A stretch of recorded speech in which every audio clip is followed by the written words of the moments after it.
Buenos días y bienvenido a otro sábado por la mañana.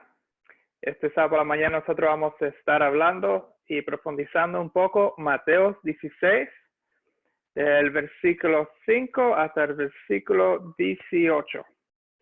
Estoy alegre que están aquí con nosotros. Tenemos nuestros participantes otra vez. Vamos, como siempre, a leer algunos versículos, discutir, ampliar y continuar. Pero antes de empezar, queremos empezar por orando, pidiéndole a Dios que nos ilumine la mente y que nos ayude a poder entender lo que se va a discutir aquí. Vamos a orar. Gracias a Dios por este día, por este sábado bello que tú nos has dado. Este sábado que tú has bendecido desde el principio de tu creación. Te queremos pedir que esté con nosotros ahora, que nos alumbre la mente, que nos ayude, que nos inspire, que abras la conversación y las discusiones sobre estos versículos tan importantes cuales están escritos aquí en el libro de Mateo hoy. Te pedimos que nos ayudes a todas esas personas que están mirando por el video y los que están aquí. Y te pedimos que ellos también puedan ser alumbrados y que se sigan siendo bendecidos. Y te pedimos todo esto en el nombre de Jesús. Amén. Como dije, la lectura de hoy se va a hacer en Mateo 16. Vamos a leer Mateo 16, el versículo 5. Vamos a empezar. Y vamos a terminar con el versículo 18. Ahora, Mateo 5 empieza diciendo: llegando sus discípulos al otro lado, se habían olvidado de traer pan. Y Jesús les dijo: mirad, guardaos de la levadura de los fariseos y de los saduceos. Ellos pensaban dentro de sí, diciendo: esto dice, ¿porque no traemos pan? Y entendiéndolo, Jesús le dijo: ¿por qué pensáis entre vosotros, hombres de poca fe, que no tenéis pan? ¿No entendéis aún, ni os acordáis de los 5 panes entre 5,000 hombres, y cuántas castas recogisteis? ¿Y los 7 panes en 4,000, y cuántas canastas recogisteis? ¿Cómo es que no entendéis que no fue por el pan que os dije que os guardéis de la levadura de los fariseos y de los saduceos? Entonces entendieron que no les había dicho que se guardasen de la levadura del pan, sino de la doctrina de los fariseos y de los saduceos. Empezando con esta sección, Jesús acababa de hacer sanamiento en su ministerio. Aquí ya vemos donde él da y comida a panes a 5,000 hombres y después con sus familias, y después vemos que también se lo hizo una vez más con 4,000, otros 4,000 en otra ocasión. Y ellos recogieron, obviamente, cuando terminaron de todo eso, recogieron pan y se fueron caminando de nuevo.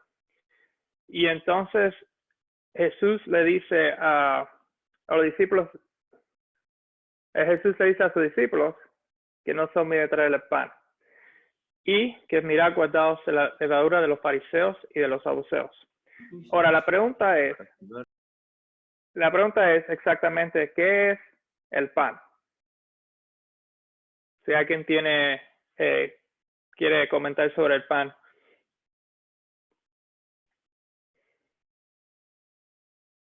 Bueno, el pan, ¿qué es lo que es normalmente? El pan es ¿qué? Algo que se hace con, ¿qué se hace con el pan?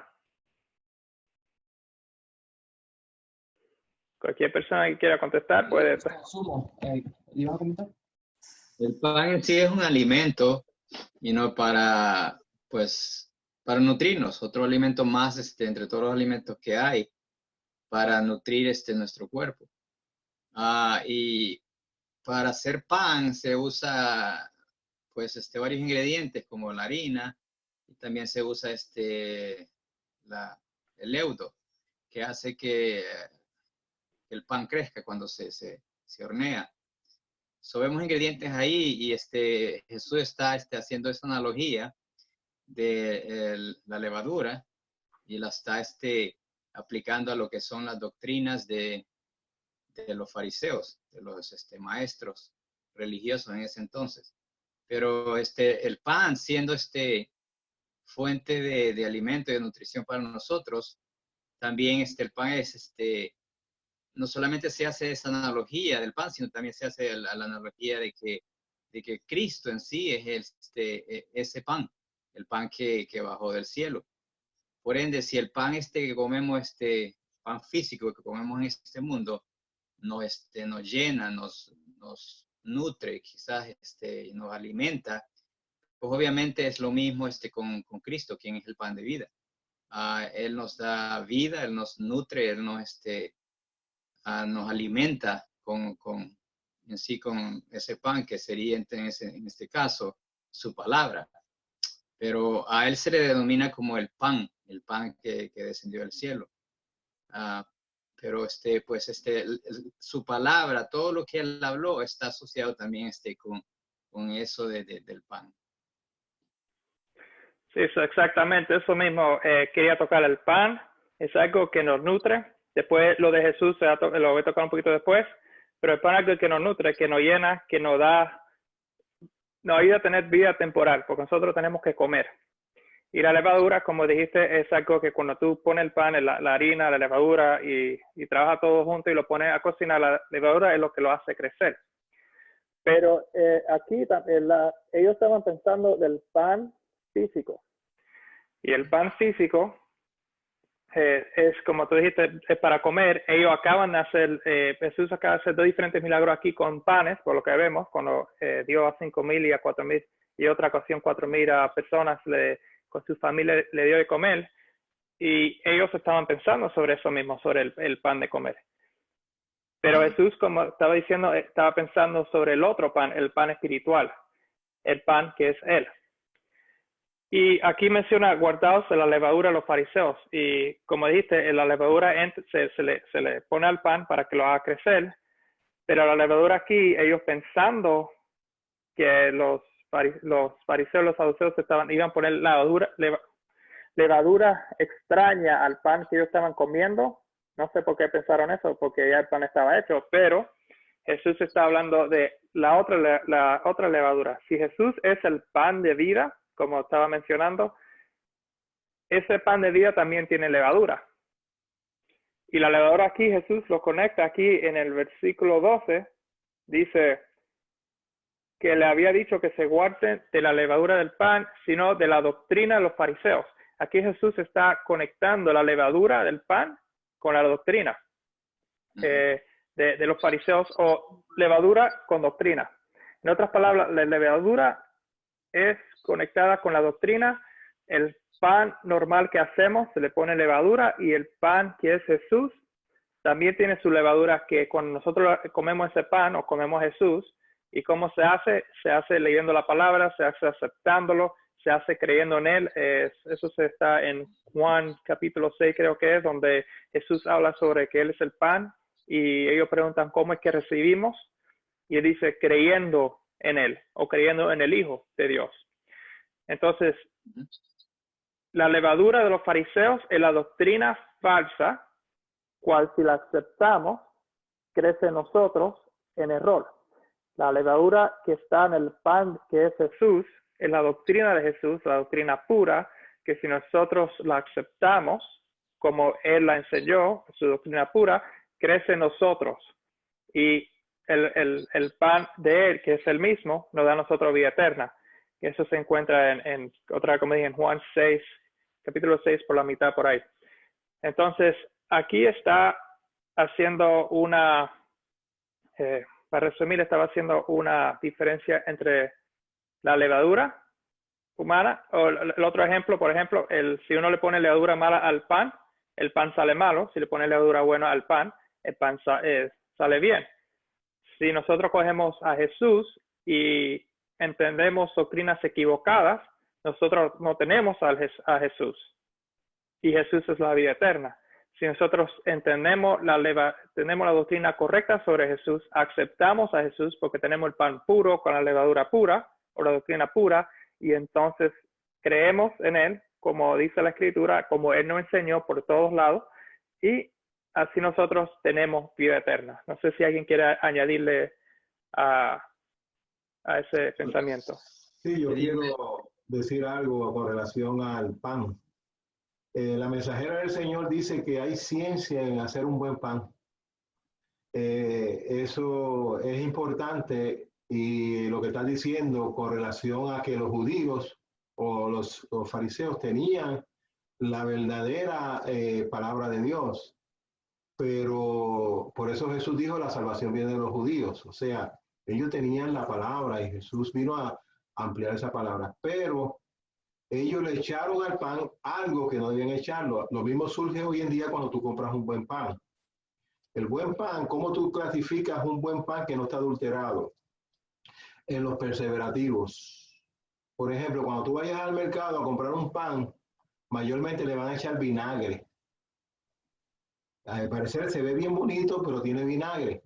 Jesús cuando estuvo en la cruz le dieron vinagre, no lo tomó. Porque Satanás conoce bien el laboratorio de las cosas que se producen, ¿no? Y entonces él añadió el vinagre. Cuando tú vayas a comprar, comprarlo en el food que diga que no tiene vinagre. O sea, hay panes que lo venden con vinagre. Y entonces el pan con vinagre está fermentado. Esa fermentación no es natural. Y esa fermentación es la que hace daño al estómago y hace daño a las personas. La gente que compra el pan hoy en día, pues cree que está comiendo un buen pan, compra cualquier pan, después que sea integral, dice, bueno, es integral, pues yo lo compro. Pero deberé chequear los ingredientes y saber que hay cosas que la Biblia, Jesús en nuestro ejemplo, no la utilizó. ¿Por qué entonces nosotros utilizarlo si Satanás la ha puesto ahí en ese pan? Yo recomiendo para cuando vayan a comprar un pan, que lo compren de Sprout. El Sprout no le echan el vinagre, pero los demás sí tiene vinagre. Y eso pasó con la enseñanza de los fariseos. Los fariseos tenían la palabra pura. Y Jesús dijo, bueno, lo que ellos lean, lo que ellos dicen, háganlo. Pero no, con otras palabras, hablan lo que ellos están, pero no hagan lo que ellos hacen. Esa fue la recomendación de Cristo. O sea, y eso pasa hoy en día en los liderazgos de las iglesias, que usan la palabra bien bonito, pero cuando te van a enseñar, te enseñan otra cosa diferente. Y eso lo vemos en los evangelistas que predican acerca de Cristo, del amor de Cristo, y llevan mucha gente a la iglesia, pero cuando llegan a la iglesia le enseñan otra cosa.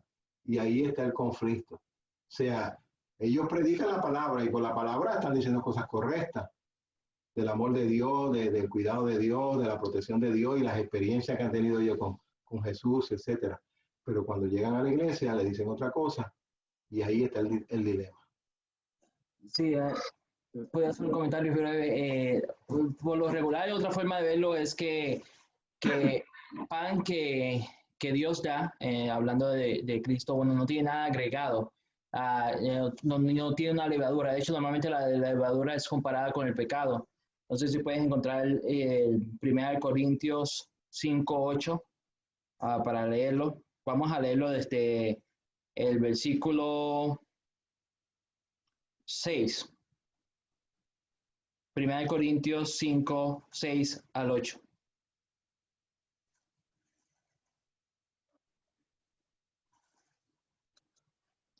Y dice así: no es buena vuestra jactancia. ¿No sabéis que de un poco de levadura leuda toda la masa? Limpiaos pues de la vieja levadura para que seáis nueva masa. Y uno puede pensar, bueno, que solamente la vieja y que pues, se le va a agregar otro tipo de levadura, solamente que no va a ser vieja. Pero no, eso no es el sentido. Vamos a seguir leyendo. Dice, limpiaos pues de la vieja levadura para que seáis nueva masa, como sois sin levadura, porque Cristo, nuestra Pascua, ya fue sacrificada por nosotros. Así que celebremos la fiesta no con la vieja levadura, ni con la levadura de malicia y de maldad, sino con panes sin levadura, de sinceridad y de verdad. No había que agregarle algo, sin embargo, en el caso de los fariseos, como es el relato allí en Mateo 16, ellos le agregaban a esa palabra, ¿no? Y le agregaban sus propias ideas y al agregarle sus propias doctrinas estaban agregando lo que otras palabras iba a ser pecado también, porque tú no puedes alterar la palabra de Dios. Entonces me quedo corregido, no es pan con levadura, sino pan sin levadura, pan puro sin la levadura. También como estaba diciendo Ramón, que está muy interesante lo de vinagre. Aquí no solamente se aprende de la palabra, sino también se aprende un poquito de cocina, parece. Pero no, el pan sin cualquier tipo de preservativo o cualquier levadura, que pueda tener. Me gustó esto porque nunca lo pensé de esa forma. Ese versículo está bueno y por eso estamos aquí discutiendo todos los diferentes versículos que se pueden discutir para poder todos aprender. Quería dar un Sí. pequeño comentario. Sí. Quiero enfocarme en el ingrediente principal, que es la levadura. Ya vemos que la levadura es una sola. O sea, levadura es levadura. Cualquier pan que hagas, cualquier harina que uses, pues le van a agregar levadura, ¿cierto? La misma levadura va a ser usada para cualquier pan. Pero ahora, sabiendo nosotros que la levadura en sí también representa la doctrina. Y doctrina es doctrina, pero hay doctrina buena y hay doctrina mala, ¿cierto? Y aparte de eso, puede haber, como lo dijo Alfred, hay doctrina o hay personas también que conocen doctrina buena, pero sin embargo le agregan otros ingredientes, ¿entiendes? Que en sí por decirlo así, la fermenta, la arruina esa doctrina. Y por esa razón, yo creo que dependiendo del pan que nosotros consumamos, si lleva buena levadura, o sea, en otras palabras, si lleva buena doctrina, pues obviamente vamos a recibir una mejor nutrición, que sería un mejor, un mejor conocimiento quizás en cuanto a las cosas espirituales y todo eso. O sea, vamos a obtener en sí la verdad, no vamos a obtener error. O sea, no vamos a ser contaminados por una levadura arruinada. ¿Me explico? O sea, el punto es de que recibamos ese pan, el pan puro que ha sido rellenado con buena levadura, o sea, buena doctrina, y eso es Cristo, obviamente. El pan, ese pan es Cristo, quien nos trajo una doctrina sana, una doctrina pura, sin contaminación de ningún otro ingrediente. Interesante. Dime. El suceso es que en Cristo llegó un momento en que había en la fiesta del pueblo de Israel, había un momento en que no comían levadura. O sea, el pan se hacía sin levadura en las leyes antiguas. Cuando llega Cristo, establece el nuevo sistema del pan. O sea, el pan, de acuerdo a Cristo, dice, yo soy el pan vivo que descendió del cielo. O sea, el pan que Dios dio en el maná, no había levadura. Ese es el pan que está hablando Cristo y el nuevo pan que iba a establecer, que nosotros practicamos en la cena que hacemos, ¿no? Porque Jesús dijo comer de mi carne y tomar el vino que representa la sangre de Cristo. Y ahí no lleva levadura. Y Jesús ha prometido una bendición, especialmente el comer pan. Dice la bendición, sigo leyendo, dice, yo soy el pan vivo que descendió del cielo. Si alguno comiere de este pan, vivirá para siempre. Y el pan que yo daré es mi carne, la cual yo daré por la vida del mundo. Entonces, de cierto os digo, si comeréis la carne del Hijo del Hombre y bebéis la sangre, no tenéis, si no bebéis eso, ¿verdad? No tenéis vida en vosotros. El que come de mi carne y bebe de mi sangre tiene vida eterna, y yo le resucitaré en el día postrero si ha muerto. Quiere decir que el pan que Jesús da es sin levadura, porque es fermentación. Y la fermentación, por eso Satanás le dio el vinagre y le dio también la mirra para que tomara, porque eran bebidas fermentadas y Jesús en la cruz no la tomó, la rechazó, porque ser una fermentación en el momento que lo hubiera tomado, ¿qué malo tiene tomar vinagre si eso es para el dolor? Eso es para calmar, y hasta hoy en día el vinagre de manzana se utiliza para las enfermedades.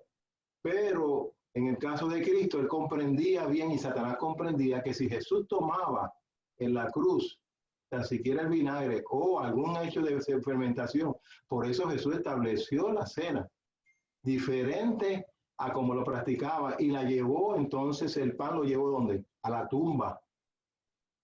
a la tumba lo llegó para dar una nueva visión del pan. Y no solamente eso lo lleva a la tumba, también el sábado para dar una nueva visión de lo que es el sábado. O sea, la profundidad que tenía el sábado con la creación que él había hecho. O sea, que hay que tener cuidado porque es cierto, el pan crece, pero el crecimiento de nosotros es muy particular, lo espiritual que lo material. Es por eso es que dice que la carne hay que tener cuidado con ella, mejor vivir en el espíritu, porque el espíritu nos edifica, nos hace crecer sin nada fermentado en nuestra vida, que eso es lo que quiere Satanás. Y por eso es que estamos llevando guerra de prosalud, que nos cuidamos en el comer y demás. No es porque el comer es sencillamente para poder tener mente clara, para tener mente positiva, de comprender los misterios y las cosas que Dios quiere revelarnos a nosotros. Dependiendo de la levadura que consumamos, vamos a crecer tanto en error como en verdad. Por eso aquí tenemos dos ideas opuestas. No están muy opuestas a mí. Te voy a tratar de analizarlo. Son diferentes, pero como dijo Ramón, estoy tirando medias para el lado de Ramón porque tiene razón. El pan que se identificaba con Jesús era el pan sin levadura, pero también la levadura de doctrinas, a pesar de pecado. De todas formas, sea que sea sin levadura o con levadura, eso se lo dejo al que está mirando que escoja. Pero el punto aquí es que cuando Jesús está hablando y le dice a los discípulos que tengan cuidado, ¿de qué era que tengan cuidado? Era la levadura que le iba a meter al pan o las doctrinas que iban a dañar ese pan puro que es Jesucristo. So, el hombre es el que pone la levadura en el pan. Jesús, sí siendo representado en la Biblia, Ramón tiene mucha razón en esa parte que si vemos el sistema del santuario y los panes que se ponían y lo que se ofrecían sí era sin levadura, que representaba a Jesús, no tenía levadura y el hombre es el que pone la levadura y en otras palabras, añade doctrinas que no vienen de Jesús mismo. O sea que el pan de Jesús ya tenga su poquito o no, pero esta doctrina o esta levadura es añadida, una cosa que no es, que no proviene de Jesús mismo y de Dios. Si no hay otro comentario que quieran hacer en ese versículo 5 a 12, podemos entrar entonces a los siguientes versículos. Que vamos entonces a entrar a los siguientes versículos. John, yo pienso que como panadera que hago pan de vez en cuando, no siempre, pero hago pan semanal para la familia. Es muy importante la harina que va a usar para el pan. Ahora últimamente con los adelantos de la ciencia y la mercadotecnia, hay una persona que le dicen Monsanto, yo le digo Monsanto. Monsanto ha dañado prácticamente todos los granos de la tierra con una cosa que le dicen glifosato, y ha dañado los intestinos de mucha gente. Pero han habido personas que se alejan de Monsanto y usan otra clase de harina que no causa tanto daño. Entonces la harina es muy importante cuando vas a hacer un pan. Entonces respecto a la levadura, cuando haces el pan con levadura, después que pasan 2 días, tú calientas ese pan y esa levadura tiene que morir. Muere esa levadura. Entonces quiere decir que cuando el cristiano se une con Cristo, toda su tendencia que tiene, porque tenemos la tendencia al pecado. El pecado me concibió mi madre. Tengo la tendencia a pecar si no tengo a Jesús. Pero cuando realmente Jesús tiene un encuentro conmigo en el aposento alto, esa tendencia van a ir siendo eliminadas. Porque todos los días Jesús va a caminar conmigo y me va a decir, mira, te gusta pasar muchas horas maquillándote en el espejo. Además de dañarte la piel con tanto maquillaje, no te conviene. Te convendría tomar más líquido y ser más sencilla y modesta porque es como a mí me agrada que tú seas. Entonces, según vamos caminando con Cristo, Cristo va dándonos de la buena levadura, va aumentando nuestra fe. Entonces nosotros vamos a hacer que la harina. Puede ser que yo no use harina. Hay un pan que no se hace con harina, que se hace de grano, pero no voy a entrar ahí. Pero la base de todo pan tiene que ser la harina, pero la base de todo cristiano tiene que ser Cristo. Si no hay base en Cristo, no hay nada. Es una fe falsa y no hay verdad en él. Entonces, la base que yo sea cristiana es lo que me va a determinar quién yo soy. ¿Quién yo sé? ¿Cómo yo soy salvada? La única manera que yo puedo ser salvada es con la unión que yo tenga en el aposento alto con Cristo. Cuando Cristo, yo me uno con Cristo en el aposento alto, ese es el que me presenta ante el Padre, y el Padre es el que me da el sello de la santidad y de la salvación. Pero para un cristiano, leudarse con el mundo está perdido. Su verdadera levadura debe ser la palabra de Dios. Ahí llega el cristiano, tiene un encuentro en el aposento alto con Cristo y de ahí empieza la marcha. Entonces, como hay diferentes clases de pan, que si pan de avena, que si pan de centeno, que si de masa agra, hay diferentes clases de pan, hay diferentes fundamentos de fe, pero el fundamento del cristiano, él es el pan celestial, que es Cristo Jesús. No hay otro pan que no tiene nombre, no hay sustituto para Cristo Jesús en la vida de un verdadero cristiano. Sí, me gustó eso. Hay como dijiste, hay todo tipo de panes, pero y con todo tipo de levadura, pero solamente hay un pan viviente que te da vida eterna. Y ese pan tiene, si tiene levadura o no tenga levadura, pero es puro. Y eso es lo que nosotros tenemos que consumir, estudiando la palabra, creyendo, porque eso es lo que yo creo que estaba leyendo Ramón en Juan 6, para los que querían buscar lo que Ramón estaba leyendo, cuando dice Jesús que yo soy el pan. Y cuando los que estaban ahí oyendo lo oyeron, dijeron, ¿cómo es que recibimos cómo es que practicamos, recibimos esto? Y él le dice, creyendo. ¿Creyendo en quién? Creyendo en él. Entonces, para poder creer en él, nosotros tenemos que entender quién es Jesús y creer en él como lo dice la misma Biblia. No con cualquier doctrina farisea o saducea o del hombre. ¿Quiere decir algo, Oscar? Sí, teniendo en cuenta, de que la analogía que se hace en la Biblia en cuanto a la levadura es acerca de la doctrina. Eso es lo que Cristo estaba hablando cuando habló de la levadura, de doctrina que tenían los fariseos. Así también vemos también que si esa es la analogía que la Biblia hace, pues obviamente también es aplicable a Cristo, porque él tenía su doctrina también, tenía su enseñanza, él enseñó, o sea, él endoctrinó a todos los discípulos.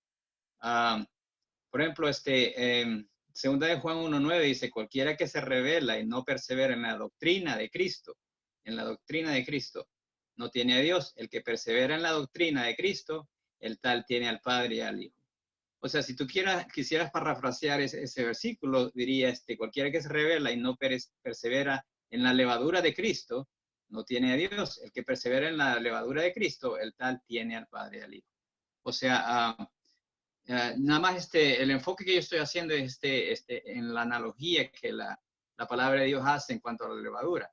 O sea, sí, se puede aplicar definitivamente a doctrina. Los fariseos tenían su doctrina, sin embargo, estaba contaminada. Pero sin embargo, Cristo, también, Él es el pan de vida, y el verdadero pan de vida, y tiene su levadura, que es su doctrina, la doctrina que Él vino a enseñar, pero descontaminada de cualquier otro ingrediente que pudiera dañar nuestra espiritualidad. Yo creo que esto, Diana, ¿quisieras hablar? Buenos días, hermanos, ¿cómo están? Buenos días. Buenos días. Bueno, yo leyendo acá, qué pena que llegué un poquito tarde, pero estaba aquí cuadrando todo porque a propósito esta semana había quitado Zoom. Entonces me la tuvieron que volver a colocar. Bueno, yo leyendo acá en 1 Corintios 5, dice, tenemos que tener en cuenta por qué Pablo está hablando. Y vemos de antelación que él está hablando de un caso de inmortalidad juzgado en Corinto, y era un caso de incesto, ¿cierto que sí? Entonces dice que no es buena vuestra jactancia, porque sabemos que el pueblo de Corinto tenía una cantidad de, digámosle, bendiciones, de cualidades o de características que los hacían a ellos pues como un pueblo muy bendecido. Y dice, ¿no sabéis que un poco de levadura leuda toda la masa? Limpiaos pues de la vieja levadura, para que seáis nueva masa, sin levadura como sois, porque nuestra Pascua, que es Cristo, ya fue sacrificada por nosotros.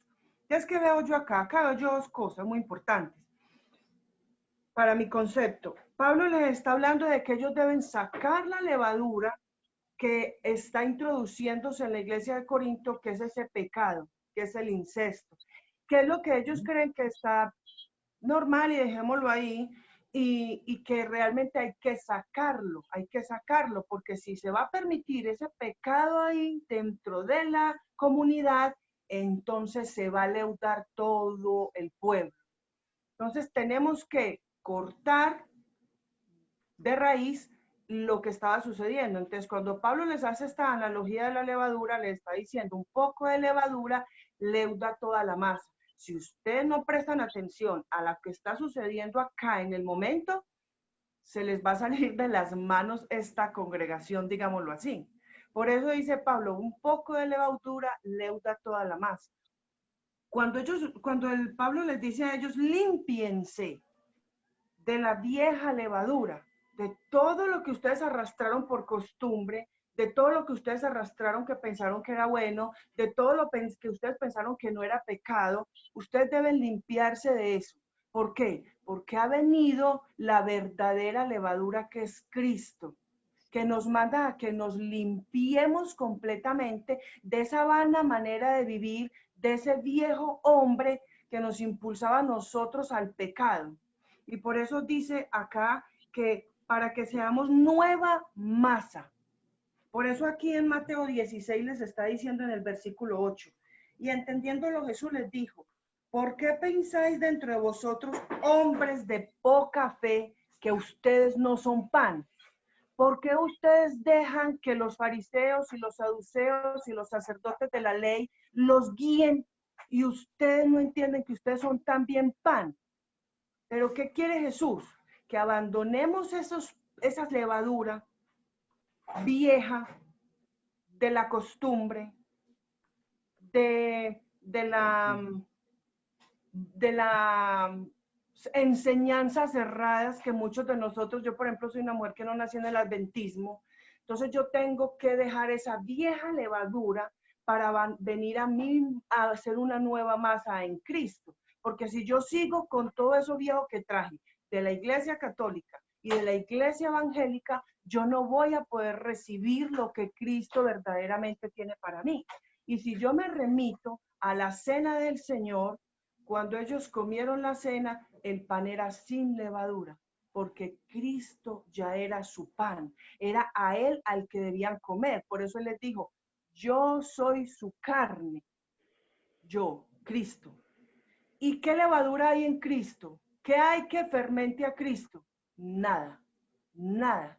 ¿Por qué? Porque Cristo ni siquiera, el Cristo dice que él no era él, que él hacía las obras que el Padre le mandaba, decía lo que el Padre le decía que hiciera, o sea, que él estaba rendido.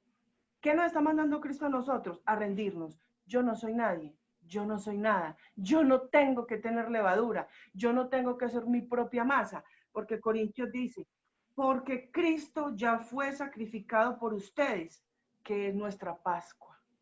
Es Cristo el que debe vivir en mí. Y cuando Cristo vive en mí, yo soy un pan sin levadura, definitivamente. ¿Por qué? Porque ya voy a adquirir a Él su presencia en mí y yo ya no tengo más levadura. Estaban hablando de los panes de la proposición. Los panes de la proposición eran arepas, plasticas. No eran ni siquiera un pan crecido, sino que eran panes sin levadura. El pan sin levadura no crece.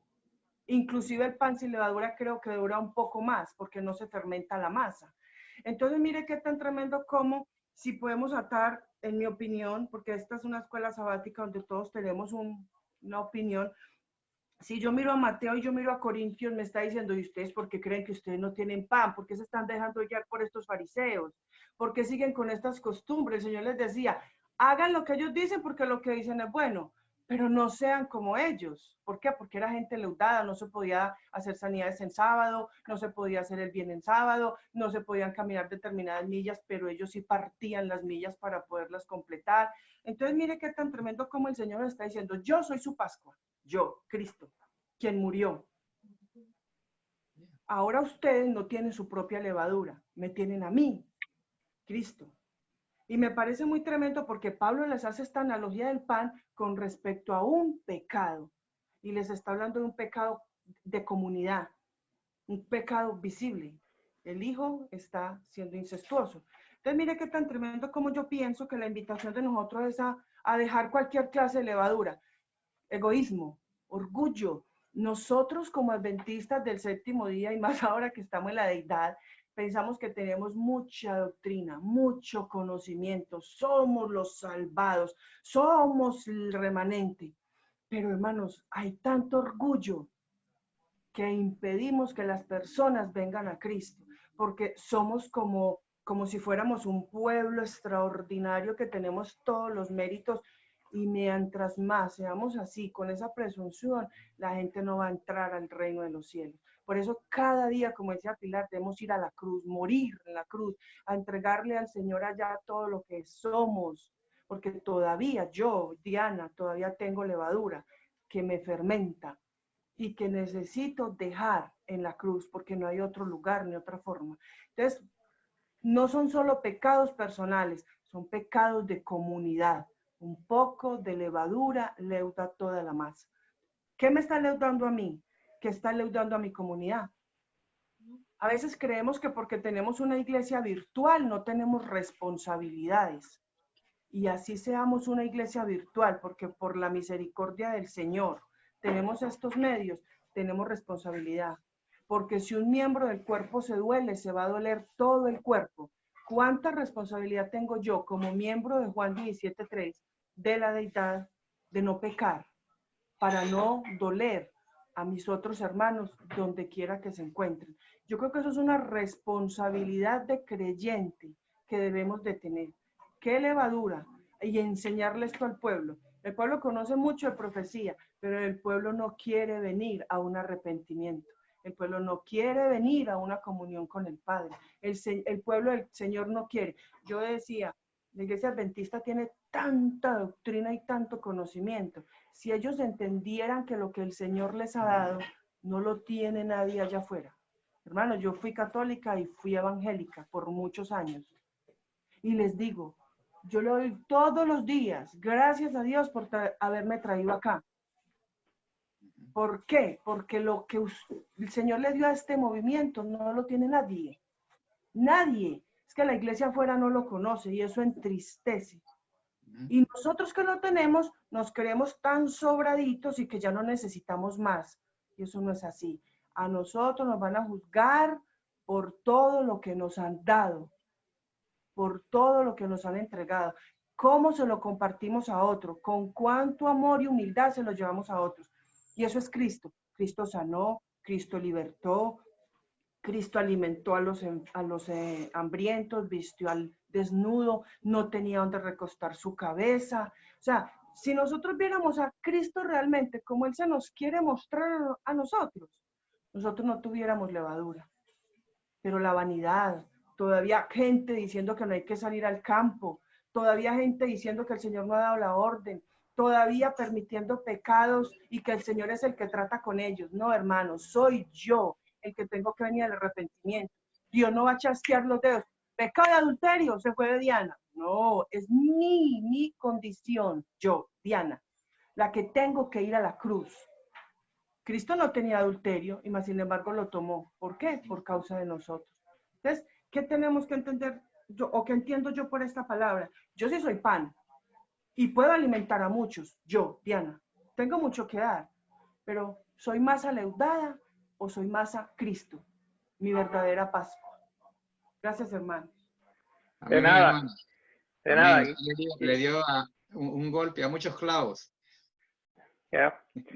Y una buena introducción, yo creo que para la próxima sección, porque hemos visto en diferentes formas como la levadura y la doctrina, y yo creo, como dijo Oscar, leíste en muchos diferentes lugares, que es muy bueno para entrar en los próximos versículos, porque de todo eso es la introducción a la próxima sección que vamos a leer. Vamos aquí a Mateo 16, vamos a continuar aquí en el versículo 13. Y vamos a leer hasta el 17 y después le damos un poquito al 18. Y dice aquí, Déjame ponerlo aquí para poder leerlo. Dice, viniendo Jesús a la región de Cesarea de Filipo, preguntó a sus discípulos diciendo, ¿quién dice los hombres que es el Hijo del Hombre? Ellos dijeron, unos Juan el Bautista, otros Elías, y otros Jeremías, o alguno de los profetas. Él les dijo, ¿y vosotros, quién decís que soy yo? Respondiendo Simón, bueno, vamos a dejarlo ahí hasta el 15. Tocando lo que se estaba hablando anterior sobre la doctrina, aquí tenemos un buen ejemplo de eso mismo. Jesús le pregunta a sus discípulos, ¿quién dice los hombres que es el Hijo del Hombre? Exactamente, ¿qué es lo que es eso? Eso en sí es doctrina. ¿Cuál es la doctrina de los hombres sobre el Hijo del Hombre? Y nosotros vemos que la doctrina que las personas alrededor tenían, no era una doctrina que no venía de Jesús mismo. Algunos dijeron que era Juan el Bautista, otros Elías, otros Jeremías y los otros los profetas. Las personas que rodeaban a Jesús no tenían un contacto exactamente como los discípulos tenían con él, un contacto íntimo, sino algunos pasaban, lo veían un día, otros lo seguían por unos cuantos días y era de lejos. Y lo único que ellos entendían sobre Jesús es lo que ellos oían, la levadura o la doctrina que se le daba entre ellos mismos, si tener la levadura o el pan verdadero con ellos todo el día.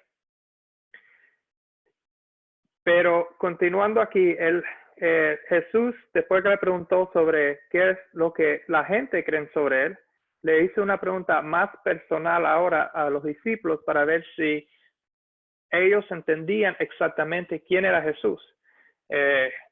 Si ellos tenían la doctrina correcta sobre él. Y le pregunta en el versículo 15, él les dijo, ¿y vosotros quién decís que yo soy yo? Y respondiendo Simón Pedro dijo, tú eres el Cristo, el Hijo del Dios viviente. Entonces respondió Jesús, bienaventurado eres, Simón, hijo de Jonás, porque no te lo reveló carne ni sangre, sino mi Padre que está en los cielos. Esta es la verdad, la verdad que Jesús quería oír de sus discípulos. No se lo reveló ninguna carne ni una sangre, ni Jesús mismo se lo reveló, sino vino esa revelación, esa enseñanza, esa doctrina, esa verdad pura, vino directamente del Dios viviente, no de cualquier otro. Y la verdadera verdad sobre Jesús es que es Él, el Hijo del Dios viviente. Y no cualquier otra persona como creían la diferente gente en el tiempo de los discípulos. Y eso también nosotros lo vemos hoy en día. La pregunta es a ti mismo que está viendo este video, ¿quién decís que es Jesús? No sé si alguien quiere comentar. Quiero comentar algo fundamental de lo que estás diciendo y de lo que dijo la hermana Diana. El capítulo de segunda de Corintios, capítulo 5, introduce Dios, no me lo borre. No, está ahí. Ok, está bien. Dice, introduce Dios lo siguiente. Dice lo siguiente Dios, que Dios estaba en Cristo reconciliando consigo al mundo, no tomándole en cuenta a los hombres su pecado. O sea, que lo que dijo la hermana Diana, hay mucha razón. Nosotros venimos de muchas religiones o venimos de otro lado y Señor no toma en cuenta el pecado por una razón muy importante que Dios quiere hacer con nosotros. Y dice así, no contando el pecado a los hombres y nos encargó a nosotros la palabra de reconciliación. Con otras palabras, vemos que en 1 Corintios 6, Dios reconcilió a esas personas que hay un listado grande de cosas que ellos hacían de pecado. Pero dice que ellos eran así, pero en Cristo no, ya Cristo los lavó, los limpió, los purificó, los santificó y ahora le da el ministerio de esa reconciliación para que nosotros, como dice la hermana, que tenemos que ir al mundo, ¿Qué es lo que tenemos que hacer en el mundo? El capítulo 6 de Segunda de Corintios nos explica un listado de cosas que sería bueno que escucháramos. El capítulo 6, el versículo de Segunda de Corintios, dice bien claro que así pues vosotros con colaboradores suyos os exhortamos también que no recibáis en vano la gracia de Dios, porque dice, en tiempo aceptable te he oído y en día de salvación te he socorrido. He aquí ahora el tiempo aceptable, he aquí ahora el día de la salvación. Entonces empieza a hablar de la lista. Dice, no demos a nadie ninguna ocasión de tropiezo, ese es el primero, para que nuestro ministerio no sea vituperado. El segundo es, antes bien, no recomendamos en todo como ministro de Dios, que tengan mucha paciencia, que es la virtud del tiempo final de los 144,000, la paciencia de los santos. Esa es la segunda virtud que el cristiano debe tener para que realmente nuestro ministerio se pueda programar en el mundo.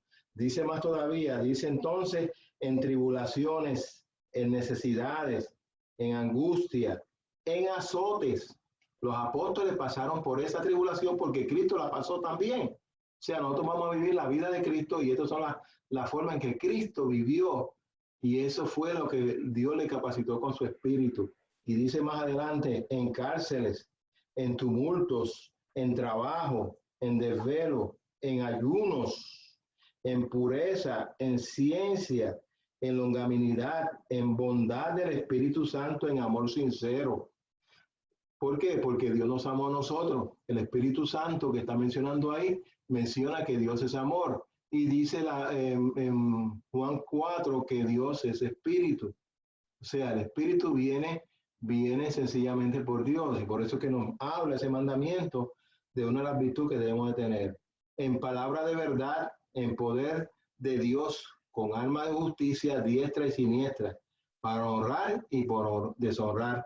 Y así sigue hablando una lista más grande todavía con relación a las virtudes como embajadores que somos y cómo debemos de vivir y cómo realmente tener la vida de Cristo, que fue lo que Cristo hizo. Cristo se despojó, también nosotros tenemos que hacer lo mismo. Así que vemos que esas virtudes son bien importantes y es cierto que hay cosas que Jesús especificó, pero gracias a Dios, que Dios en su misericordia sigue todavía con el pueblo, como dice la hermana, que este pueblo recibió, y también lo dijo usted y yo, que recibió una gran bendición con el mensaje que se le dio.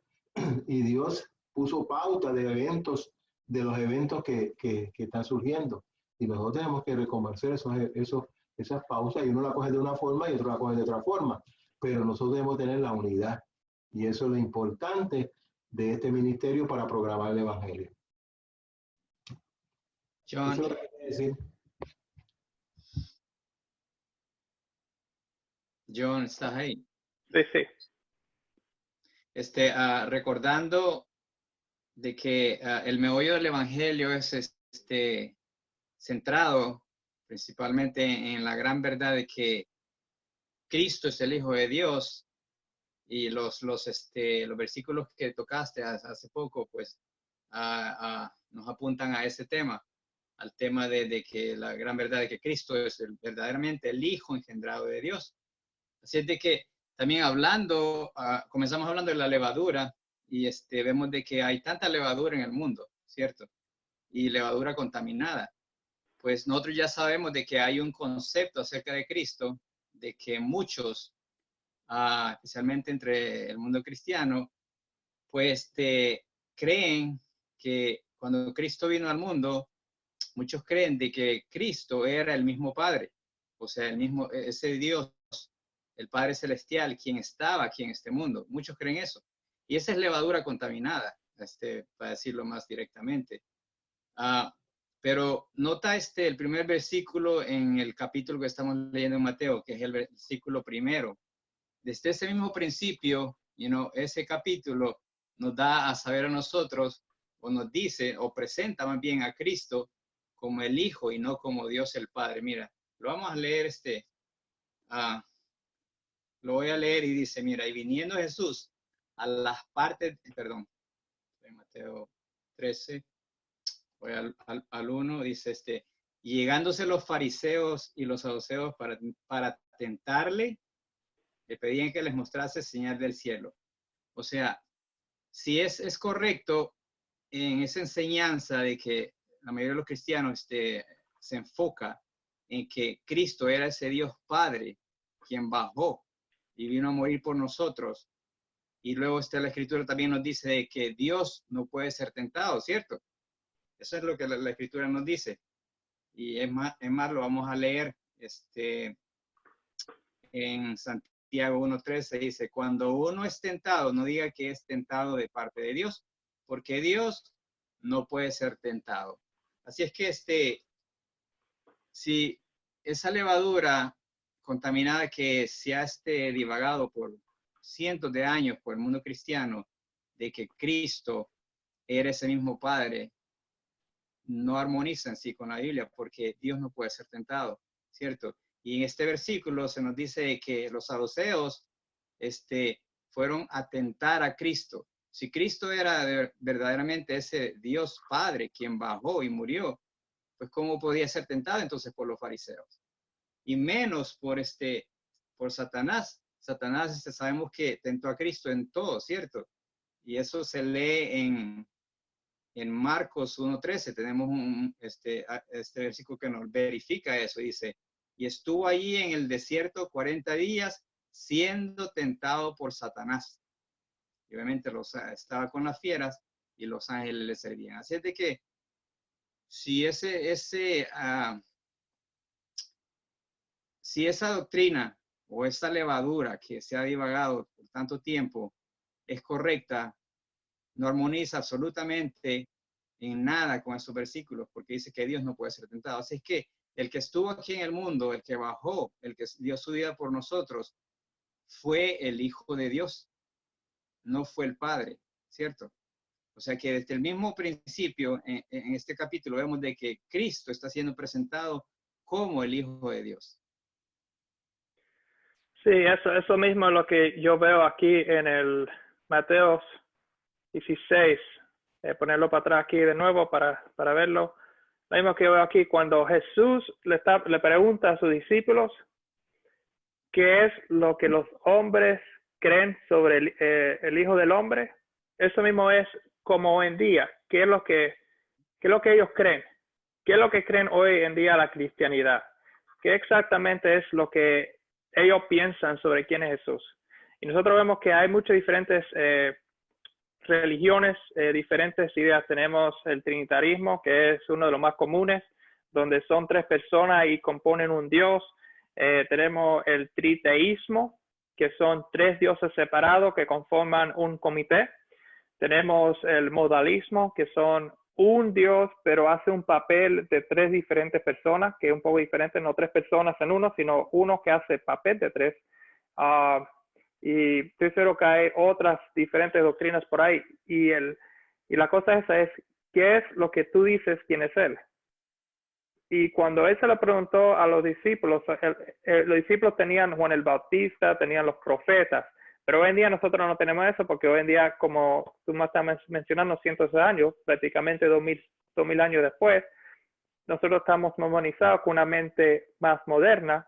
Nosotros no pensamos en Juan el Bautista, Elías, otros Jeremías, pero nosotros todavía, no quiero decir nosotros, pero la mayoría del mundo todavía tiene esa levadura falsa, esa doctrina falsa de quién es Él. Por eso es que Jesús le pregunta a Simón Pedro, Simón Pedro, le pregunta a ellos y le dice, y vosotros, a sus discípulos, a los que andaban con Él todos los días, los que más tenían conocimiento de Él que cualquier otra persona, ¿quiénes son o quiénes lo que ellos creen sobre Él?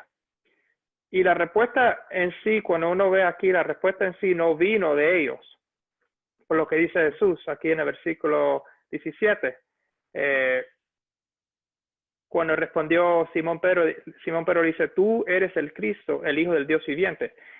Ese pensamiento, esa verdad o esa doctrina pura que viene del cielo, no vino de Pedro, ni vino ni uno de los discípulos, y no fue revelado por ningún hombre, comparado a las otras ideas que ellos tenían, sino eso, como dice aquí Jesús, dice, bienaventurado eres Simón, hijo de Jonás, porque no te lo reveló carne ni sangre. Significa que no hay ninguna humanidad que te reveló esto, sino mi Padre que está en los cielos.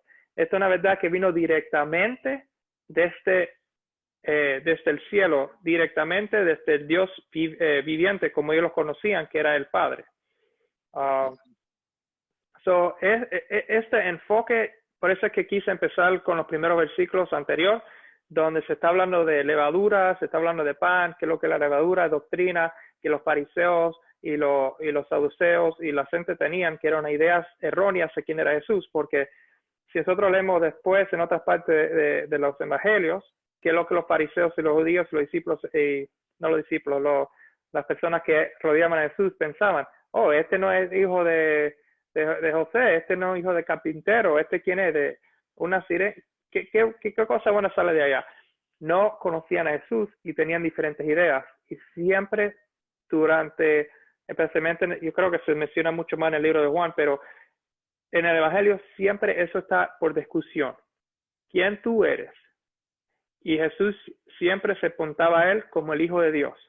Y la gente siempre dudaban y no querían creer. Y por eso es que esta pregunta tan importante, con la introducción de la levadura, la doctrina falsa que existía en ese tiempo, que todavía hoy en día existen, tienen que ver aquí cuando Jesús les pregunta, ¿quién dice la gente? Ok, está bien, eso es la gente. Ahora tú, que eres mi pueblo, que eres mío, ¿quién tú dices que tiene mucha intimidad conmigo? ¿Quién tú dices que soy yo? Y la respuesta no vino de ellos, sino como dijo el versículo, vino del mismo Padre o del mismo Dios viviente, como vemos en otras partes que son mencionadas. Entonces, no sé si alguien quiere comentar antes de continuar a Juan 18, porque Juan 18 es otro versículo, especialmente la segunda parte, que es bien importante porque hay un mal entendimiento sobre ese versículo. Y no estoy hablando sobre Pedro, estoy hablando sobre la segunda parte del versículo que dice, ponerlo aquí, dice, cuando Jesús le dice que Padre fue que se reveló, dice el versículo 18, y yo, está hablando Jesús, también te digo que tú eres Pedro y sobre esta roca edificaré mi iglesia, y las puertas de Hades no prevalecerán contra ella. Nada más para tocarlo un poquito, Pedro y la roca, para poder continuar. Pedro, en otra palabra, también significa roca o piedra pequeña. Pero Jesús está diciendo, tú eres Pedro, que me dijo esto, piedra pequeña, pero sobre esta roca. ¿Qué es la roca cual Jesús edificará su iglesia? No es sobre Pedro, sino la roca de lo que se respondió es, la roca es la pregunta que se hizo y la roca es en sí la respuesta que se dio, que no vino de humano, sino vino Dios mismo, que es que Jesucristo es el Hijo de Dios viviente. En esa roca, continúa el versículo 18, Jesús edificará su iglesia y las puertas del Hades o la muerte no prevalecerán contra ella. No hay nada que va a prevalecer contra la roca o contra la verdad en cual la iglesia está establecida.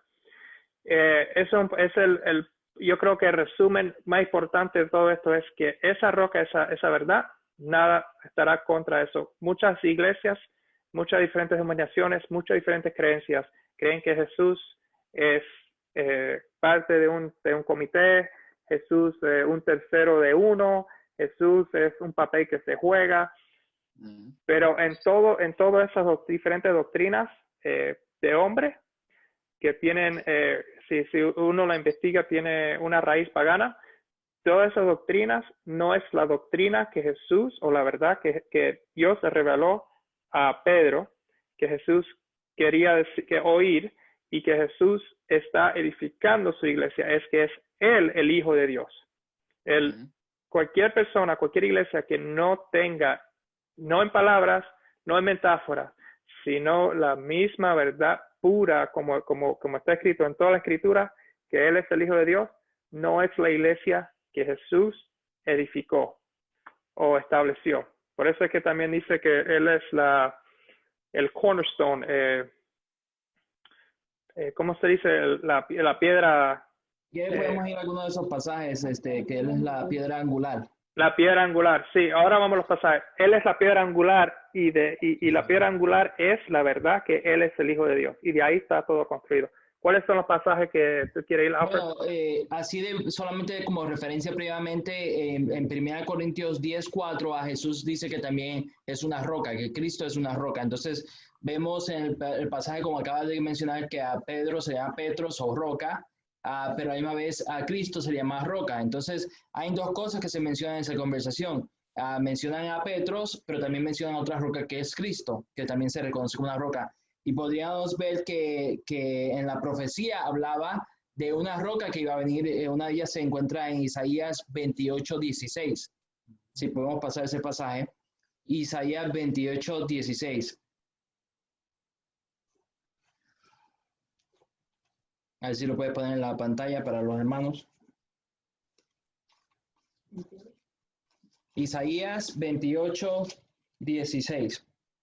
Y nos dice: por tanto, el Señor Jehová dice así: he aquí que yo pongo en Sión por fundamento una piedra probada, angular, preciosa, fundamento firme. El que leyere no se apresurará. De hecho, este pasaje, Jesús hace una referencia, una alusión a aquella piedra de que iba a ser rechazada cuando uno lee Mateo 21:42. Precisamente una alusión de este pasaje, como que él era el cumplimiento de ese pasaje. Y si vamos a Mateo 21:42, nos dice lo siguiente. Esta es aplicación previamente de Cristo mismo, luego vamos a ver otra persona que se lo aplica. Dice así Mateo 21:42. Jesús les dijo, hablando con los fariseos, le dice: ¿nunca leísteis en las Escrituras? La piedra que desecharon los edificadores ha venido a ser cabeza del ángulo. El Señor ha hecho esto y esa cosa maravillosa a nuestros ojos. Entonces, él hace una aplicación de sí mismo como esa piedra que iba a ser rechazada, que las personas no quisieron aceptar de su tiempo como el Mesías. Sin embargo, ese pasaje, para ser más explícito, lo utiliza el mismo Pedro. Vamos a Hechos 4:10-12. Y Pedro va a agregar algo adicional. Hechos 4:10-12.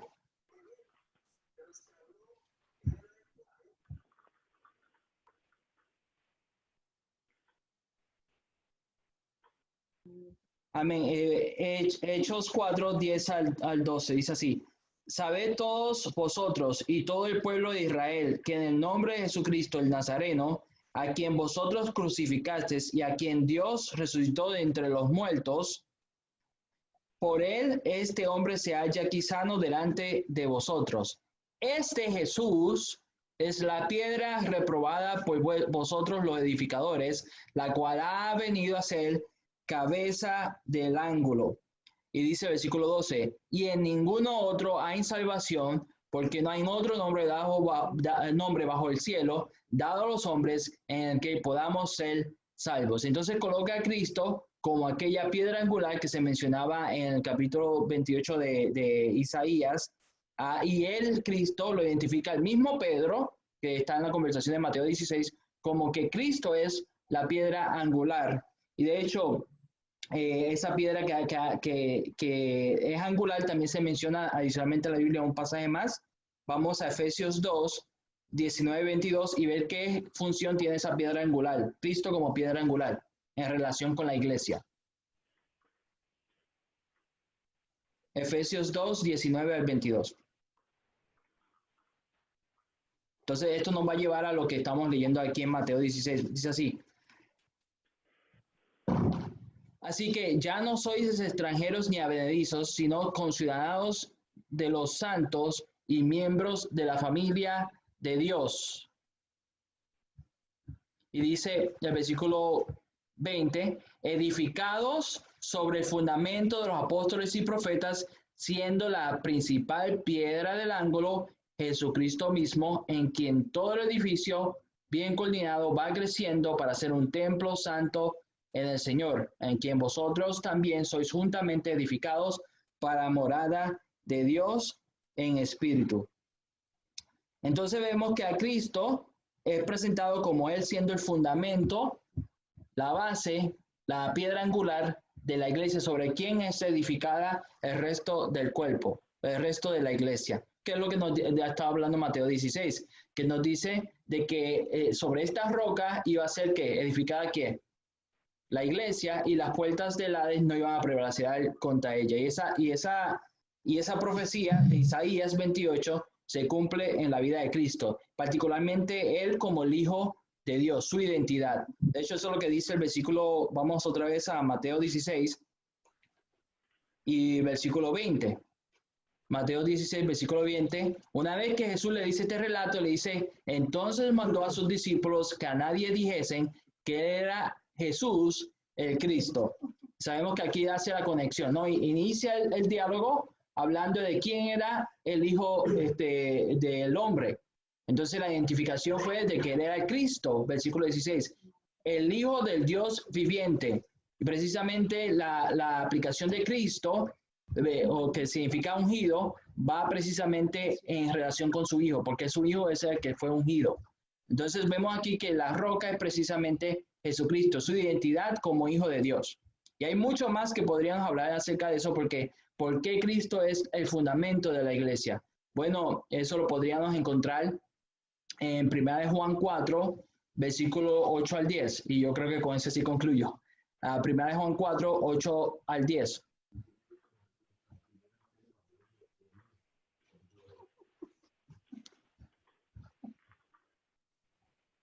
Dice así, el que no ama no ha conocido a Dios, porque Dios es amor.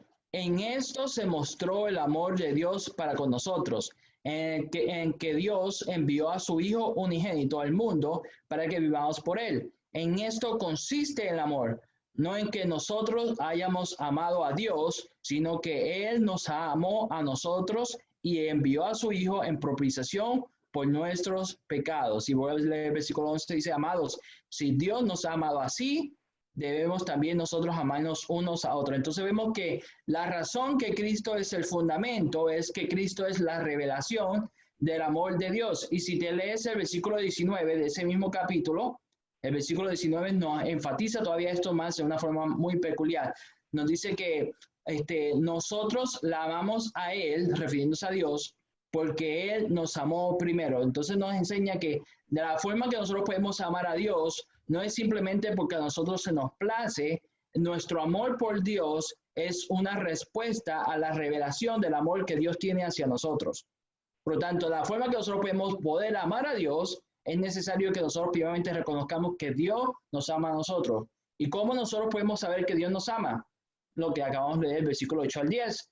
Porque Él dio o Él mostró su amor por dar a su Hijo unigénito para que nosotros podamos tener vida por Él. Entonces la revelación del amor de Dios y por lo tanto que nosotros podamos amar a Dios, llegar a amar a Dios, ser parte de su iglesia, es a través de la revelación de su Hijo. Y por eso su identidad como Hijo de Dios es lo que es el fundamento de la iglesia. La iglesia está basada en el reconocimiento de ese don de su Hijo unigénito para que nosotros poder tener vida.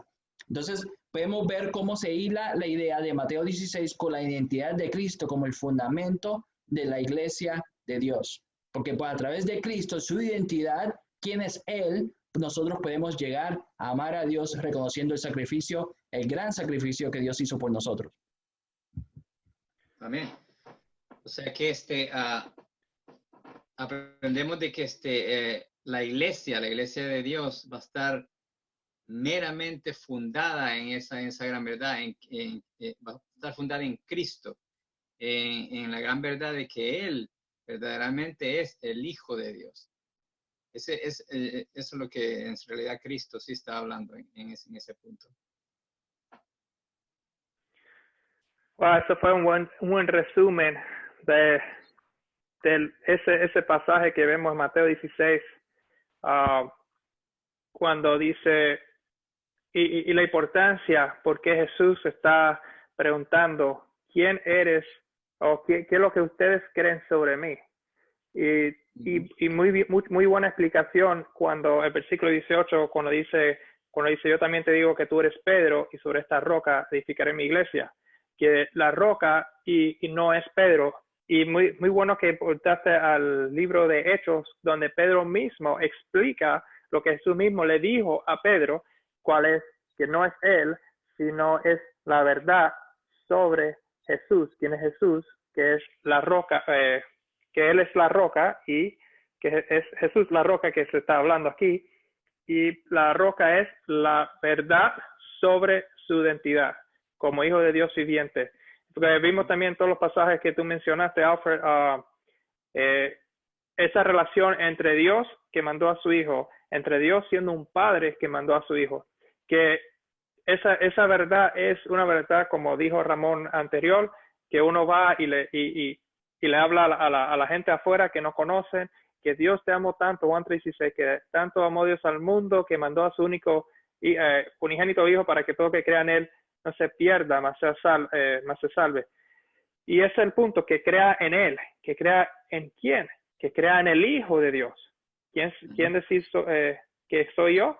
Tú eres el Hijo de Dios. Creer en él tiene que ver con todo, Juan 3:16, tiene que ver con nuestro pan, de lo que empezamos hablando, el pan verdadero, que es Jesús mismo, creyendo él como Hijo de Dios. Alfred. Sí, algún comentario corto, después me va a querer hacer uno. Sí. Si nosotros analizamos el versículo, muchas personas se confunden porque de momento allí dice que a él se le dio las llaves o se le iba a dar las llaves y que todo lo que él atara aquí en la tierra, eso es el versículo 17, si no me equivoco. Mateo 16, no lo tengo enfrente. Perdón, no, versículo 16, no, el versículo 19, perdón. Dice así: y a ti te daré las llaves del reino de los cielos, y todo lo que atares en la tierra será atado en los cielos, y todo lo que desatares en la tierra será desatado en los cielos. Normalmente el pensamiento es que no, pues eso es algo que se le da especialmente a Pedro, pero eso no es en sí la enseñanza. De hecho, no se le da exclusivamente a él. Si vamos a Mateo 18, versículo 18 al 20, y con eso puedo ir cerrando esa parte, aunque podría agregar muchos versículos más. Vemos lo siguiente, que él no fue el único que se le dio esto. 2 capítulos más tarde, el versículo 18 de capítulo 18 nos dice así: de cierto os digo, y él está hablando aquí no solamente a Pedro, está hablando a todos los discípulos, dice: de cierto os digo que todo lo que atéis en la tierra será atado en el cielo, y todo lo que desatéis en la tierra será desatado en el cielo. Otra vez os digo que si 2 de vosotros, así que no está hablando en singular, está hablando de más de uno, y no solamente de hecho ni a uno de esos discípulos que estuvieron ahí presentes, sino incluyendo a nosotros. Dice así: otra vez os digo que si 2 de vosotros se pusieren de acuerdo en la tierra acerca de cualquier cosa que pidieren, les será hecho por mi Padre que está en los cielos. Entonces esto se lo da esta orden de lo mismo que menciona 2 capítulos anteriores en relación con Pedro, se lo menciona con todos los otros discípulos también. Y ahora, ¿por qué es eso? Bueno, el versículo 20 nos da la razón. Usa la palabra ¿por qué? O sea, cuando la palabra ¿por qué aparece, es una palabra muy especial, nos da una explicación de lo que anteriormente se está diciendo. La razón de por qué algo es así. Dice: porque donde están 2 o 3 congregados en mi nombre, allí estoy yo en medio de ellos. Entonces, la razón que si la iglesia ataba o desataba se iba a hacer es si Cristo estaba presente.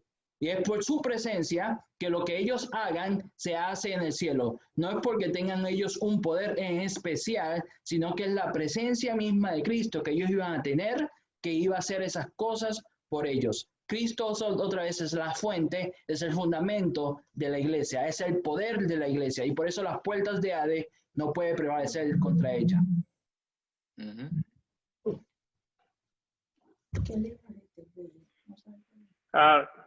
Alfred, ¿Tomás iba a decir algo? Sí. Esto me trajo un pensamiento, lo que está diciendo Alfred. Y es algo que nuestra hermana Elena dijo en septiembre de 1886 en el libro que se llama Bible Echo.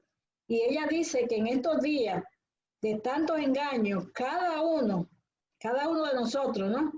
que está establecido en esta verdad, tendrá que luchar por lo que le ha sido dada la fe de los santos. Toda matiz de engaño será puesto en manifiesto en la obra tenebrosa de Satanás quien de ser posible engañará a los mismos escogidos y lo apartará de la verdad. Habrá falsos sueños, falsas visiones, con algo de verdad, pero descarriarán la fe original. El Señor ha dado a los hombres la regla de oro y es a la ley el testimonio. Si no dijeren conforme a esta es porque no la ha padecido. Que en estos últimos días, aún en la verdad del Padre y del Hijo, se está levantando todo tipo de engaños para desviar la vista ¿de quién? De Jesús. Entonces tenemos que mirar a Jesús y probar los espíritus a la ley del testimonio, como así escrito está, porque hay todo matiz de engaño y de error que quiere quitarnos la meta que es ser igual a Jesús y tener al Padre y al Hijo con nosotros. Entonces tenemos que estar muy pendientes a eso, porque eso se va a desarrollar en los últimos días, aún en la verdad del Padre y del Hijo. Tenemos que tener mucho cuidado a quién estamos apuntando nosotros. Ojalá que siempre estemos apuntando a Cristo y al anciano del día, que es el Padre. Bendiciones.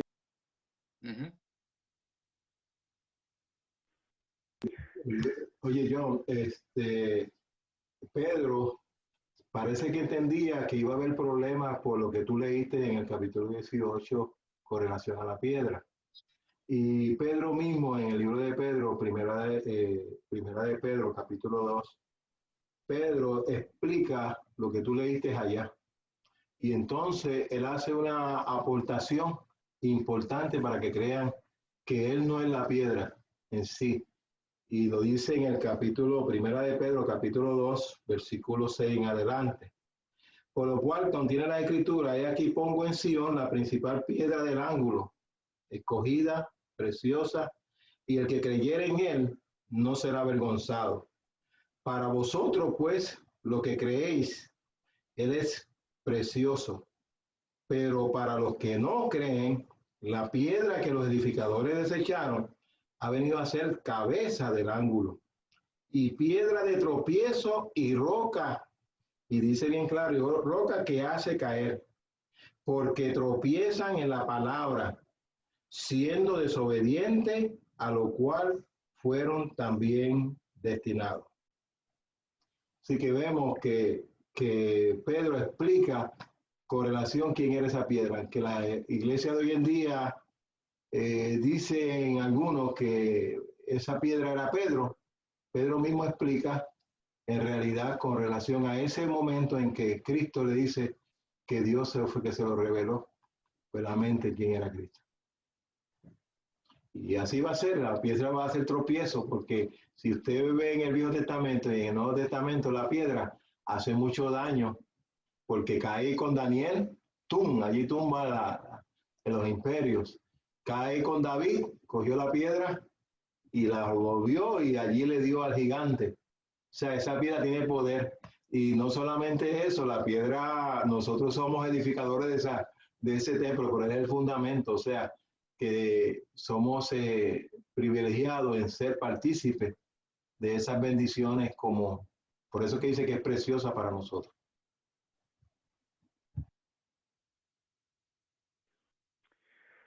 Sí, Diana.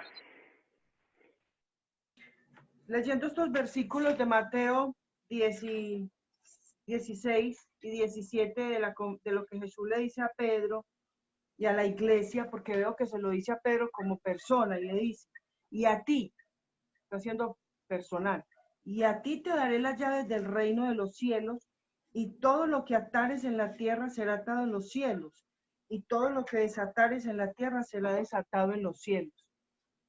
Y vuelve acá en Mateo 18 y se lo dice a la iglesia. De cierto os digo que todo lo que atéis en la tierra será atado en el cielo, y todo lo que desates en la tierra os será desatado en el cielo. Porque donde 2 o 3 de ustedes se pongan de acuerdo en la tierra seca, de cualquier cosa que pidan, les será hecho por mi Padre que está en los cielos. Entonces yo veo que aquí el Señor nos habla en particular, pero también habla como pueblo. Y a mí estas citas me hacen preguntarme a mí misma, ¿qué es lo que yo debo atar y qué es lo que yo debo de desatar? Y si yo me dirijo a Isaías 58, al verdadero ayuno, el Señor acá da una instrucción y dice, no es más bien el ayuno que yo escogí, desatar las ligaduras de impiedad, soltar las cargas de opresión, dejar ir libres a los quebrantados y que rompáis todo yugo. A mí se me viene a la mente, ¿a quién puedo tener atada yo o atado por una falta de perdón? ¿A quién puedo tener yo atado por una ligadura de impiedad de que me dijo, me hizo y ya no le voy a ayudar y ya no está entre mis amados? Y a cuántas personas puedo yo estar haciendo de lado o a cuántas personas les estoy poniendo cargas que ni yo misma soy capaz de cargar. ¿Qué es lo que realmente le dice el Señor a Pedro de que desate y qué le está diciendo que ate? Entonces dice, y nacerá tu luz como el alba y tu salvación se dejará ver pronto e irá tu justicia delante de ti y la gloria del Señor será tu retaguardia. ¿Cuándo? Cuando partas tu pan con el hambriento, a los pobres errantes albergues en casa, cuando veáis al desnudo y lo cubras, y que no te escondas de tu hermano.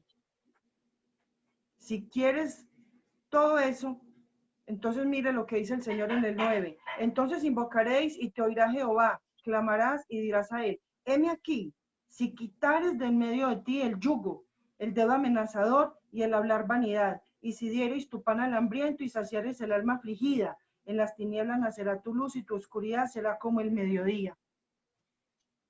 Entonces yo digo, si yo estoy cumpliendo con esto y como iglesia estamos cumpliendo con esto que nos dice el Señor en Isaías, yo creo que ahí es donde el Señor nos va a escuchar, porque estamos desatando esas ligaduras de impiedad, estamos desatando, por eso le dice a Pedro, y todo lo que atares en la tierra será atado en el cielo, y lo que desatares en la tierra será desatado en el cielo. ¿Qué ato yo en la tierra que no deja que la bendición llegue a mí? ¿Qué estoy impidiendo yo para que el Señor me alcance a mí? ¿A quiénes tengo oprimidos? ¿Cuándo no he vestido al desnudo? ¿Cuándo he dado de lo que tengo? Es una pregunta que es como para reflexionar, porque nosotros muchas veces, yo he leído este pasaje infinidad de veces, pero se me había ocurrido llevarlo a Isaías. ¿Por qué? Porque ¿qué es lo que el Señor le está diciendo a Pedro y a la iglesia? Que todo lo que aten en la tierra será atado en los cielos. ¿A cuántos? La palabra me dice que yo debo de perdonar y que cuando yo no perdono, tampoco mis pecados son perdonados. Me estoy atando yo mismo. Es que el Señor nos ayude porque verdaderamente tenemos que entender por qué el Señor les hablaba. Este versículo se los da él a ellos y dice cómo debemos de perdonar al hermano y cuántas veces. Y está hablando, y todo lo que atéis en la tierra será atado en los cielos. Entonces, si yo no perdono a mi hermano, ¿qué estoy yo generando para mí misma y para el pueblo del Señor al cual pertenezco? Queda esa pregunta. Y si yo desato al hermano porque me robó, porque me insultó, porque me vituperó, porque no me miró, ¿qué bendiciones estoy desatando para él y también para mí? Porque estoy generando en mi hermano quitarle la tristeza, la angustia, ya no va a tener preocupación, pero cuando una persona no es perdonada, está angustiada. ¿Qué debo hacer yo como cristiano? ¿Qué debo hacer yo como masa? ¿Qué debo hacer yo como Cristo viviendo en mí? Entonces me queda eso ahí. No, estaba bien eso. Pudiste traer muchas ideas juntas sobre los versículos eso de atar la piedra y Isaías y también Mateo 18 donde tú mencionas sobre el perdón. Y si vemos a Mateo 18, regresando a eso, porque eso fue una muy bonita conexión que hiciste. Alfred estaba hablando sobre que de atar, que era también a nosotros, y la razón por qué se ata las cosas es porque está Jesús en el medio. Pero también cuando tú hablaste sobre Isaías y hablaste sobre el perdón y eso, vemos en el mismo Mateo 18, si continuamos, el versículo 20 dice, porque donde están 2 o 3 congregados en mi nombre, ahí estoy yo en medio de ellos, que es la forma que uno puede atar, es porque Jesús, su presencia como Alfred, está en el medio de nosotros. Y conectándolo en Isaías, como tú dijiste, si continuamos, versículo 21, entonces le acercó Pedro y le dijo, Señor, ¿cuántas veces perdonaré a mi hermano que peque contra mí hasta 7? Y Jesús le dice, no te digo hasta 7, sino hasta 70 veces 7. Está bien interesante eso porque si uno perdona aquí, como tú estabas mencionando, y Jesús está con nosotros, también ese perdón está siendo dado ahí arriba. No que Dios te está perdonando porque nosotros perdonamos, sino que Dios está viendo que nosotros estamos perdonando. Y si nosotros no perdonamos, como dice en otra parte de la Biblia, tú sabes que si nosotros no perdonamos, nosotros no vamos a ser perdonados. Nosotros, para poder ser liberados, tenemos que perdonar también como Jesús perdonó a mucha gente. Y esa conexión con Isaías que tú hiciste estaba muy buena y muy buen punto y bien el tiempo perfecto que se acaba de hacer. De hecho, muy buena porque ahí muestra, se hilan las dos cosas, ¿no? Después la presencia de Cristo, solamente el perdón pueden hacer si Cristo está en el corazón, si Cristo está presente. Está muy bueno. Es interesante porque lo que leyó la hermana fue una profecía. O sea, y lo que dijo Alfred también es una profecía y lo que tú estás diciendo es una profecía. ¿Cómo la podemos vislumbrar? Pues sencillamente con el Pentecostés. ¿Quién abrió la puerta del Pentecostés? ¿Cómo fue que la iglesia estaba unánime? ¿Y cómo fue que ayudó en la comunidad, en las necesidades? Fue con el Pentecostés. O sea, la hermana decía, ¿qué necesitamos nosotros? Necesitamos el Espíritu de Dios. Porque cuando se abrió la puerta, ¿qué pasó con Pedro? Predicó 2 sermones bien importantes y conmovió a la humanidad de aquel entonces, especialmente los que estaban en la fiesta de las Pascuas, porque recibió veramente la entrada de Cristo, porque dice que tú abrirás conmigo. Cuando Cristo abrió el santuario, el lugar santo, sencillamente Pedro fue que recibió la bendición mayor. Fue, aunque todos la recibieron, porque leyó Alfred que todos iban a recibir la bendición, todos estaban unánimes, todos estaban en la unificación de recibir el poder de Cristo. Y por eso que dice que por esta piedra, o sea, Cristo, que cuando entró en el santuario fue que dio la bendición. Y esa bendición se llega hasta hoy en día. Una de las cosas que debemos de pedir es el Espíritu de Dios en nuestras vidas para poder hacer la misma obra que hicieron ellos. Por eso es que desató en el cielo la bendición más grande que se pudo dar en el tiempo de los apóstoles. Pero la de nosotros es mayor. La de nosotros es mayor. O sea, la llave, ¿quién le dice? Tú tendrás la llave, le dice a Pedro, porque el Cristo es el que tiene la llave, que representa la humanidad de la tierra, o sea, el trono de David. Cristo tiene la llave de David. Esa llave es la que conmueve la salvación a la humanidad. O sea, con Cristo entrar al santuario, sencillamente daba el comienzo de un nuevo poder maravilloso de restauración a esta tierra. Porque David, por eso le llamaban a Cristo hijo de David, a todo el mundo, porque sabían lo que Cristo iba a hacer en el cielo, o sea, con Dios, de su relación. Y eso fue lo que hizo la llave.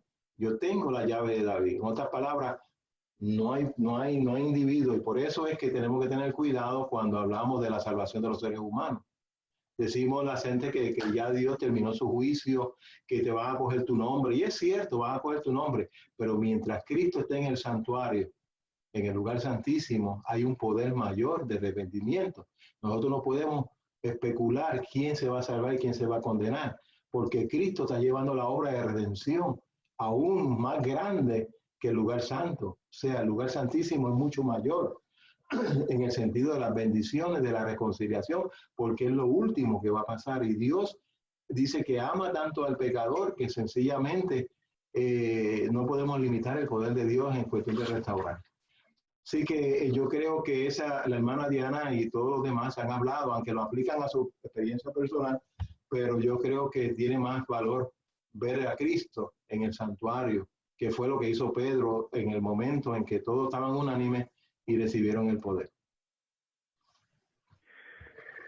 Dos puntos que quiero para resaltar con lo que dijiste, la llave y el que abre.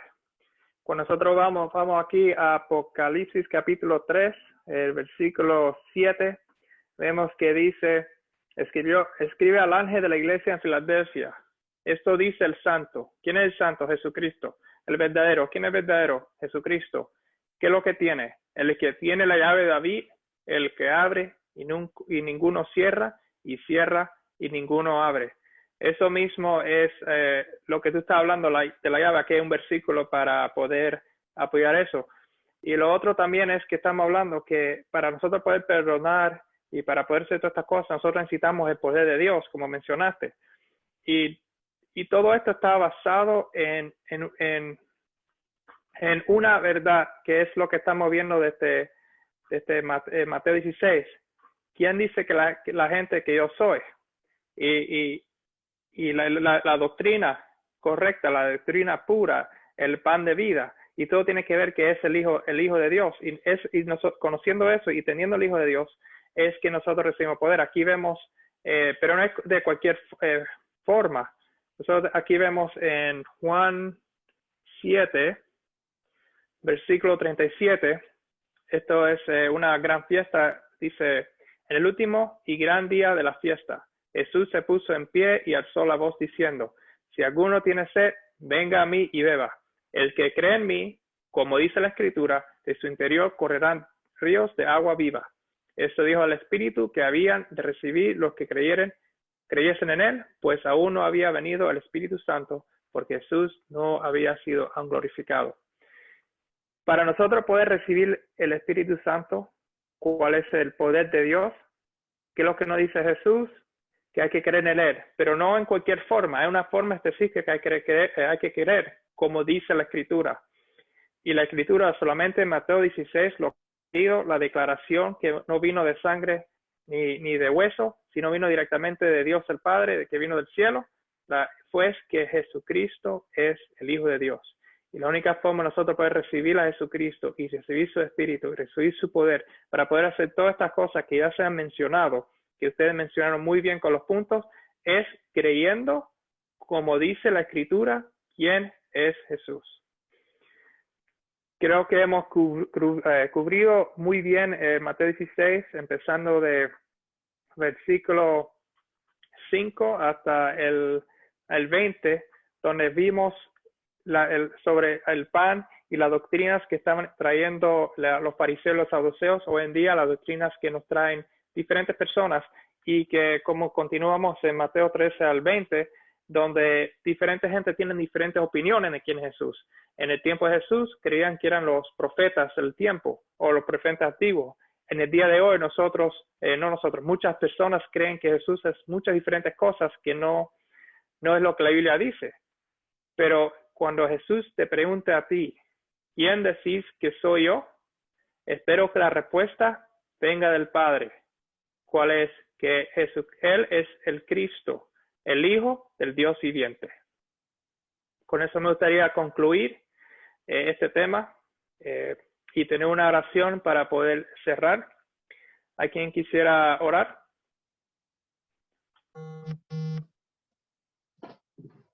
Okay. Creo que tenía algo que decir. ¿Quién tenía? La hermana Diana creo que tenía algo que decir, ¿verdad, hermana Diana? ¿Te quería decir algo? No vi la... Les voy a contar algo cortico solamente. Okay. Sí, hable, que no la vi. ¿Qué tanto quería el Señor limpiar a su iglesia de la vieja levadura de los fariseos? Que los judíos, cuando se reunían para deliberar en cualquier asunto espiritual, solían exigir que hubiera como mínimo 10 personas. Y el Señor extiende su reino y dice, con 2 o 3. Entonces me parece muy particular este comentario porque eran 10 los que ellos exigían, pero ahora el Señor nos da y nos dice, amplío mi reino, con 2 o 3, basta para que yo me mueva. Entonces que la gloria sea para el Señor. Amén. Amén. Qué bonito. Pues vamos a orar entonces. Amado Dios que estás en los cielos, nuestro querido Padre, nos acercamos a ti gracias a Cristo, porque Él ascendió a los cielos para interferir por nosotros y sobre todo expandir tu evangelio en el mundo entero a través de Él. Queremos agradecerle a Cristo por la intercesión. Queremos agradecer, Señor, por la bondad de habernos llamado. Se nos partícipe de esas grandes bendiciones que tú derramaste a esta manera. Y sigue derramando para que nosotros podamos seguir creciendo, porque nunca dejaremos de crecer, porque es una de las bendiciones tuyas que cuando estemos contigo el cielo se abrirá para el conocimiento de grandes verdades profundas que la mente humana todavía no ha podido llegar. Y tú has prometido esa promesa para nosotros. Y por eso te damos gracias por esta escuela sabática, porque humildemente un grupo de tus hijos están buscando grandes verdades y cuando se cumple la palabra que donde hay 2 o 3, Cristo se manifiesta, y en esta mañana Cristo se ha manifestado en esta escuela sabática. Permite, Señor, que sea para que nosotros nos apartemos, como decía la hermana Diana, del mar que acosa a Satanás para hacernos sufrir y separarnos de ti.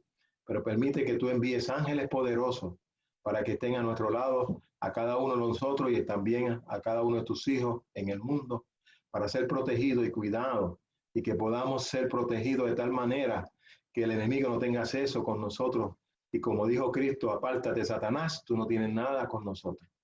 Permite que nosotros podamos decir también esas palabras. Tú sabes que tus hijos están sufriendo, porque le está dando Satanás con todo lo que tiene, porque tú ya estableciste el tiempo en que él iba a obrar para maldad, y ya él sabe que el tiempo se le ha cortado, y ya el tiempo está a la vuelta de la esquina donde él va a ser destruido.